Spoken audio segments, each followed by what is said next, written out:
هدف ما از آسوده تر بودن شکوفایی بسیاری از استعدادهاست که در درون انسان هست و انسانها از اونها خبر ندارن. وقتی که شلوغ باشه زندگی انسان، روحیه انسان به هم ریخته باشه، نمیتونه قدرت‌های خودش رو کشف کنه. چه انسان بخواد به خدا برسه، چه انسان بخواد به خودش برسه، آسودگی یک شرط بسیار لازمه.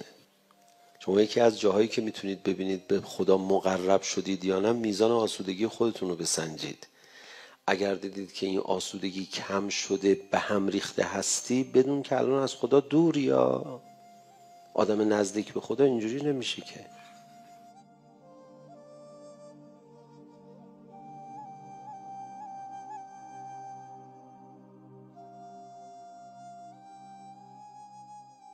خب اولین اقدامی که انسان باید برای رسیدن به زندگی آسوده بکنه چیه؟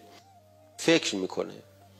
دوستان من، کسی فکر نکنه نمیتونه به آرامش برسه. کسی فکر نکنه نمیتونه به آرامش برسه.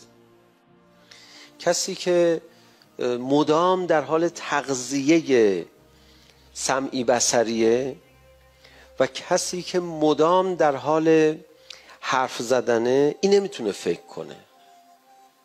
کسی که مدام درگیر ارتباط هاست نمیتونه فکر کنه. باید برای فکر زمان گذاشت، خلوت کرد، برنامه داشت، یادداشت نوشت.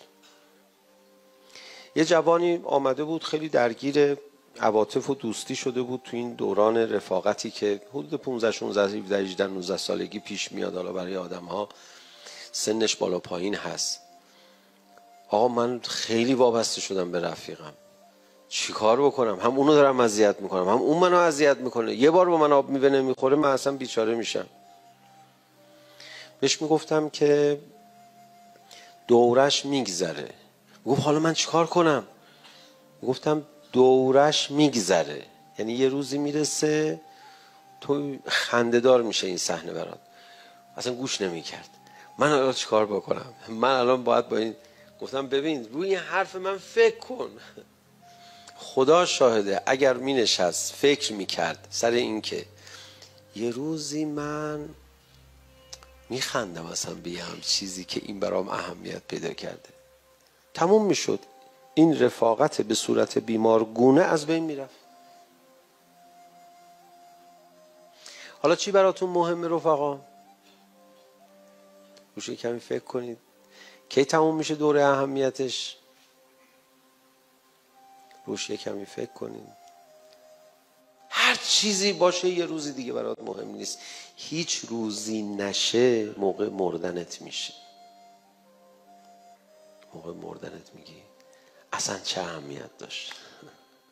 اصلا من چرا یه لحظه براش وقت گذاشتم؟ فکر کن، فقط با فکر. اگه فکر نکنی، منی که این حرفو به شما میزنم منو میگیری میزنی ها. بیا برو ببینیم بابا مشکلات ما رو حل میکنه، الکی میگه بشین فکر کن مشکلات مرتفع میشه. باشه فکر نکن، راحت باش، چیکارت کنم؟ ولی فکر کنی میفهمی چیز مهمی نیست که برات مهم شده. فقط با فکر. بدون فکر کردن، بدون درک پیچیدگی های عالم، آدم به جایی نمیرسه. بسیاری از معارف رو فقط با فکر کردن میشه فهمید.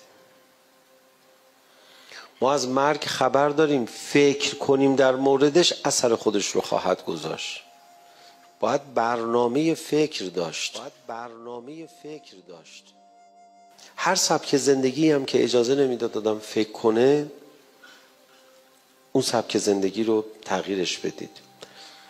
سبک زندگی غلط اون زندگیه که اجازه به فکر کردن به آدم نده، اجازه به اندیشیدن به آدم نده.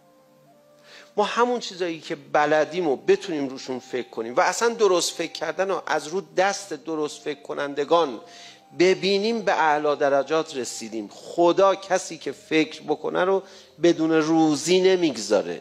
ولی کدوم فکر؟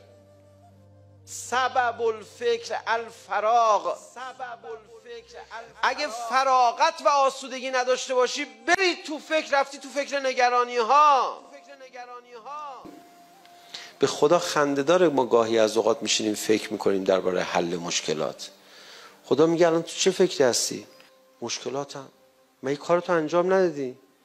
کاری که میتونستی؟ آره. کاری هم که فردا باید انجام بدی که میدونی چیه؟ آره.